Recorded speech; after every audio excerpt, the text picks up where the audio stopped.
Chapter 418. It sounds as if you knew we were coming here, Knight of Paleta. Do you know who I am? It's impossible not to know the dogs that were running around looking for us everywhere in Tenno.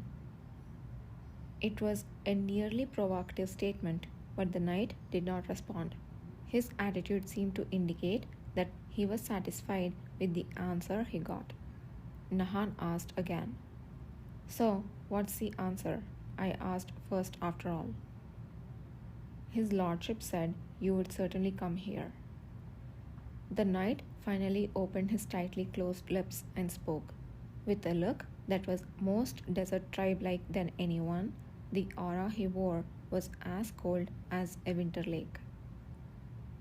To achieve what you desire, killing the Baron's younger brother inside, along the Baron Wilhelm, and exposing it to the world will be the most efficient method, and therefore I will not give it up. ... The turmoil you have caused outside is just a distraction. Isn't it true that you have come this far because what you really want is that person? You seem to think that you know very well what we want. Seeing that you're not denying it, I guess so. Nahan responded without showing the slightest perturbation, but the expression on Hosanna's face behind him turned unconcealably pale. The commander of the cavalry, Duke Paleta, had not been wrong in his conjecture at all. How did he know? So, why did the commander of the cavalry know we would come here, yet send an ordinary knight instead of a member? He said to practice. Practice? Nahan, who slowly retorted, shortly after burst into a small laugh as if finding it ridiculous. Did you treat me as a mere practice dummy for someone who is not even my brother? That's interesting. Did you really think it would be possible and come all the way here? You will know if you try. The one who responded slowly and calmly then grabbed the sword that had been hanging loosely with both hands. A sharp premonition flowed over the raised silvery blade. What is this feeling? I'm scared.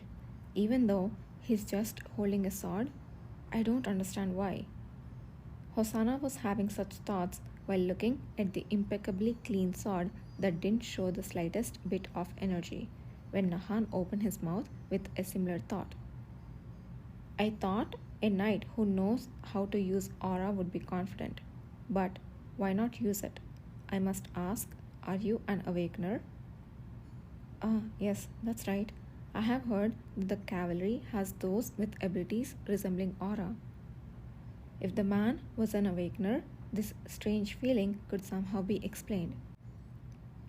However, contrary to their speculation, the knight shook his head. No. Good, then we don't have to hesitate anymore. Nahan's eyes sharpened. Hosanna, just do as we practiced for close combat. Get ready. As he finished speaking, Nahan grabbed Hosanna.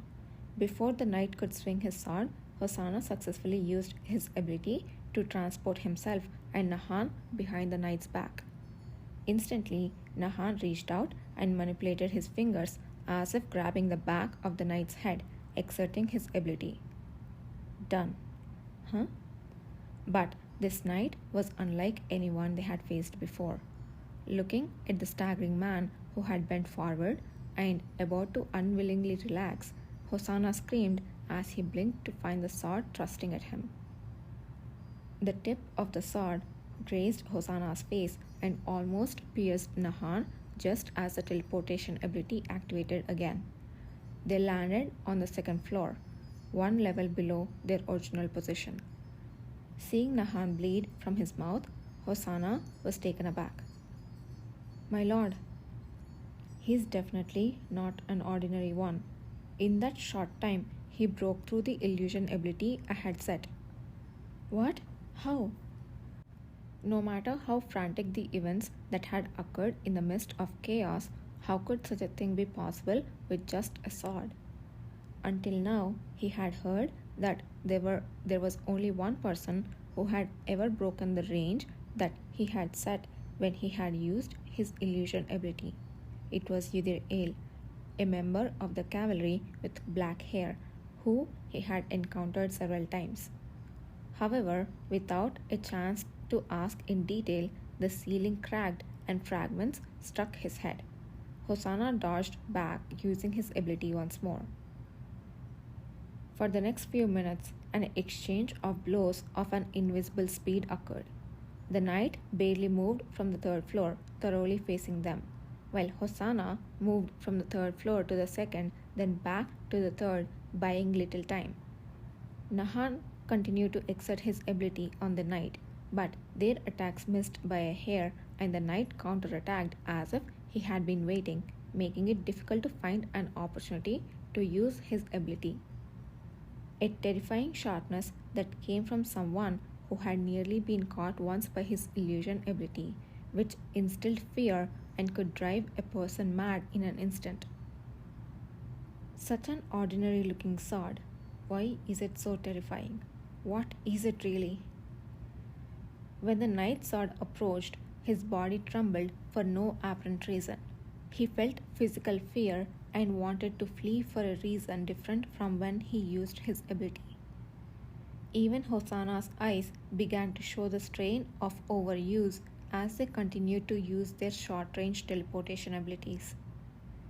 They had trained many times together to dodge attacks through short range movement, but using it so many times in a single breath was unprecedented. He was even surprised at himself that he could use his ability to such an extent. The pain in his head and eyes were excruciating, and he wanted to stop, but he couldn't. If he stopped, not only would he die, but Nahan would die as well. Hosanna, do you feel it? As they once again leapt across the floor, Nahan muttered softly, "That man is really practicing against me right now. ... Nahan's power was most effective when close to the target and when the target's body and mind were weak. Using it while moving was much harder and more fragile than when stationary. As they couldn't be certain what power the knight was hiding, and after a failed attempt, Nahan began to be much more cautious. In contrast, the knight's attack, speed, and movement barely changed from the beginning. It meant he had no doubt or fear of his opponents. He had faced the cavalry several times, so he may have learned something. Or maybe Gale or Doyle have. No, that's not the reason. He's. At the moment, the knight again revealed himself and launched an attack. Dodging back, Nahan spat out his words as though grinding them between his teeth near Hosanna. I suspect he might not even have what we consider fear, besides his hidden power. What? Hosanna turned his head. A sour taste began to creep in beyond his gradually labored breathing, but he couldn't help it. A fearless person. Could such a person exist? With a thoughtful expression, Nahan slowly opened his mouth. It seems I have no choice but to give something away, as I did when I faced his master before. Stop using the teleportation ability now, Hosanna. No. If things continue like this, you will exhaust your energy before achieving our goal, and we won't be able to escape. But, Hosanna. Hosanna couldn't say a word in response. Nahan, his face streaked with blood, wiped it away gently and spoke quietly. He will be my opponent. So, you go to the third floor and find our target. The moment you find them, kill them, and then escape with me. Can you do it? But I have never, not even once. Just because you have never killed someone doesn't mean you can't do it now. You are my only option at this point. In the words of the man whose face was half covered with burns, there was a heavy and terrifying resonance. Hosanna couldn't meet his pale eyes and bowed his head. His clenched hands turned cold and trembled uncontrollably. Hosanna, I understand. But faced with unyielding expression, the only response he could muster was that simple agreement. Hosanna nodded his head, his throat tensing as he used his teleportation ability once more. As soon as he headed towards the corridor on the third floor, the knight, who seemed to have been waiting for them, raised his sword, looking no different than before. His appearance was more akin to a defensive wall than a human being.